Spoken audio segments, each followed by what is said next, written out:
कालभैरव जयंती नाही केली तरी चालेल, पण या 3 चुका करू नका. शिवपुराणानुसार कालभैरव हे भगवान शिवाचे उग्र रूप मानले जाते. कालभैरवजींची पूजा केल्याने भक्तांना नकारात्मकता आणि अहंकारापासून मुक्ती मिळते. कालभैरव जी नेहमी आपल्या भक्तांचे रक्षण करतात आणि त्यांना वाईटापासून वाचवतात. श्री कालभैरव हे 11 भैरवांचे अधिपती आहेत. कालभैरवांच्या अधीन काळ आणि वेळ आहे. काळ वेळेच्या अधीन नियती आहे. ही सर्व सद्गुरूंच्या अधीन आहेत आणि श्री कालभैरव सद्गुरूंचा दास आहे. जगन्नित्या भगवान शिवाची ती प्रलयंकारी उजवी बाजू, त्यांचे महात्म्य धर्ममार्तंडांनी लपवून ठेवले. हा देव ज्यांची वज्रदाढ दंत निर्बलिनी आहे, त्यांची काया सर्वात मोठी आहे, जो प्रत्येक युगात अंत करणारा आहे, असा हा श्यामवर्ण भैरव ज्यास प्रत्येक कार्यात स्मरण करून कार्यारंभ करतात.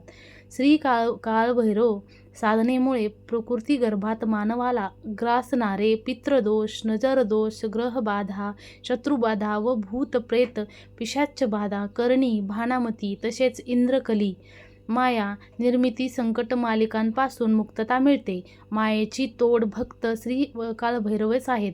तो रुद्रच असल्याने आदिपुरुष म्हणता येईल. या वर्षी 23 नोव्हेंबर 2024 रोजी कालभैरव जयंती साजरी होणार आहे. कालभैरव बाबा हे भगवान शिवाच्या सर्वात उग्र रूपांपैकी एक आहेत आणि त्यांना संरक्षण म्हणून ओळखले जाते. देवाधिदेव महादेव यांना आपण भोलेनाथ म्हणतो, परंतु त्यांनी तिसरा डोळा उघडला की नजरेस पडतो तो त्यांचा रुद्रावतार. असेच शत्रूंच्या संहारासाठी त्यांनी धारण केलेले एक रूप म्हणजे कालभैरव.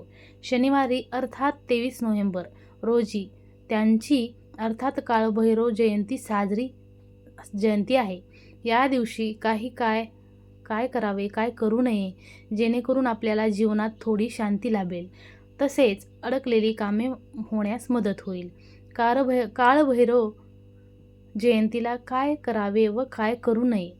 मुख्य प्रवेशद्वारावर चौमुखी कणकेचा दिवा, मातीचा दिवा लावावा. जर तुमच्याकडे कालभैरवांचा फोटो नसेल किंवा मूर्तीही नसेल तर शक्यतो कालभैरवांचा फोटो अथवा मूर्ती घरामध्ये ठेवत नाहीत, कारण आपल्याला तेवढे नियम पाळणे शक्य होत नाहीत. जर स्वामी समर्थ महाराजांचा फोटो असेल तर समोर बसून ही सेवा केली तरी नक्कीच चालते. कालभैरव नाथांपर्यंत पोहोचते. काळावरती विजय प्राप्त करणारी ही देवता आहे, म्हणून याला कालभैरव म्हटले जाते. 1. माळ श्री स्वामी समर्थ महाराज मंत्र 11 वेळा, महामृत्युंजय मंत्र कालभैरव अष्टक 11 वेळा म्हणावे. नंबर 1. कालभैरव जयंतीच्या रात्री कालभैरव अष्टक पाठ किमान 21 वेळा करावा. रात्री 10 नंतर दक्षिण दिशेला मुख करून पाठ करावा. कालभैरवाच्या पूजेचे शत्रूंवर विजय प्राप्त होतो. जीवनातील नकारात्मक आणि भीती नाहीशी होते. मानसिक शांती आणि सुखसमृद्धी प्राप्त होते. या दिवशी भगवान कालभैरवांचा आशीर्वाद घेऊन जीवनात सकारात्मकता आणण्याचा प्रयत्न करा. नंबर 2. कालभैरव जयंती दिवशी घरी मोहरी तेलात तळलेले पदार्थ घरी बनवून ठेवा. रात्री ते झाकून ठेवा आणि दुसऱ्या दिवशी सकाळी ते गरिबांना दान करा. नंबर 3. कालभैरव जयंती दिवशी 5 किंवा 11 लिंबूची माळ बनवून ती कालभैरव यांना अर्पण करा. नंबर 4. या दिवशी कालभैरव मंदिरात चंदन आणि गुलाब हे चढवावे. तसेच 33 सुगंधी उदबत्त्या पेटवून त्या दाखवाव्या. नंबर 5. 1.25 मीटर काळ्या कपड्यात 125 ग्राम काळे तीळ, 125 ग्राम काळे उडीद, 11 रुपये वाटल्यास 11 रुपये कालभैरव मंदिरात मनोकामना बोलून दान द्यावे. म्हणजेच मंदिरात ठेवले तरीही चालतील. तसेच कालभैरवांचे मंत्र ओम कालभैरवाय नमः या मंत्राचा सातत्यानं जप करावा. तसेच कालभैरवाला नैवेद्य शनिवारी तळलेले उडदाचे पापड, उडीद डाळ, वडे, वांग्याची भाजी, बाजरीची भाकरी, कांदा, लिंबू इत्यादी यथाशक्ती नैवेद्य अर्पण करू शकतो. असा नैवेद्य दाखवावा. नैवेद्य झाकून ठेवावा. तो नैवेद्य तासाभराने किंवा दुसऱ्या दिवशी काळ्या कुत्र्याला खाऊ घालावा. काळं कुत्रं जर भेटलं नाही तर गाईला चारावा. तासभर देवासमोर ठेवून गाईला चारला तरी काहीच हरकत नाही. त्याच दिवशी फक्त स्वामींना गोमातेला प्रार्थना करायची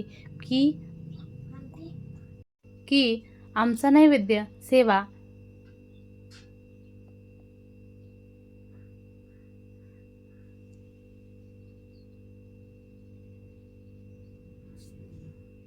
तुमच्यामार्फत काळभैरवनाथ यांच्यापर्यंत पोहोचवा. घरी हार नारळ ठेवायची गरज नाही.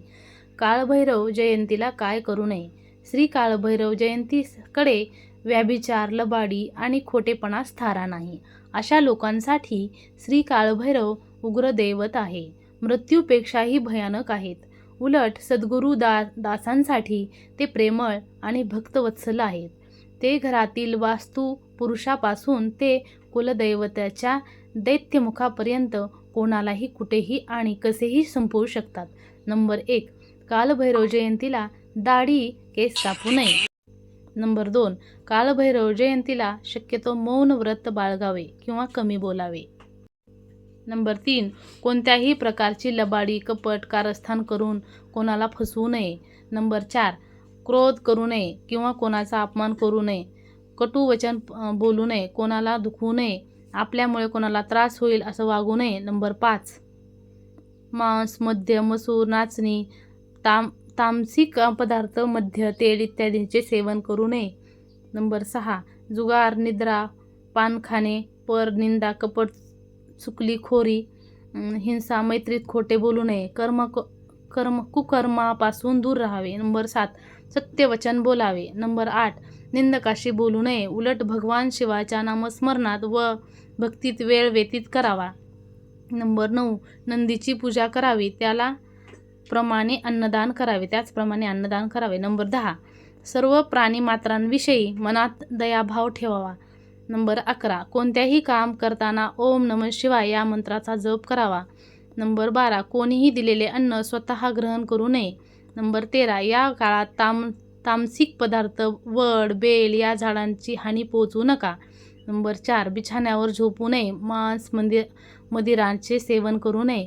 हिंसक वागणे टाळावे. झाडांचे पान, फूल तोडू नये. हे सदैव विधिलिखितही अडवतं. श्री काळभैरव शैतानी शक्तींना नाचवणारे एकमेव ज्वलंत दैवत आहे. हे विवेकशील, संयमी आणि पारदर्शी चारित्र्य ही प्राथमिक पात्रता आहे. या देवतेला आवडते म्हणून शक्य तेवढे खरे, पारदर्शी आणि नीतिमत्तेने चालवण्याचा प्रयत्न करावा. आपल्या सर्वांनाच माहिती आहे की खोटे हे क्षणिक असते. थोडा वेळ सुख देते परंतु टिकत नाही. तसं सत्याला विजय असतो ते चित्रकला टिकवणारे असते. तसेच हा माहितीपूर्ण व्हिडिओ आवडला असेल तर लाईक, शेअर करायला, कमेंट करायला विसरू नका. जास्तीत जास्त कसा शेअर करता येईल ते पहा. संपूर्ण व्हिडिओ पाहिल्याबद्दल मनापासून आभार. धन्यवाद. श्री स्वामी समर्थ. जय जय स्वामी समर्थ.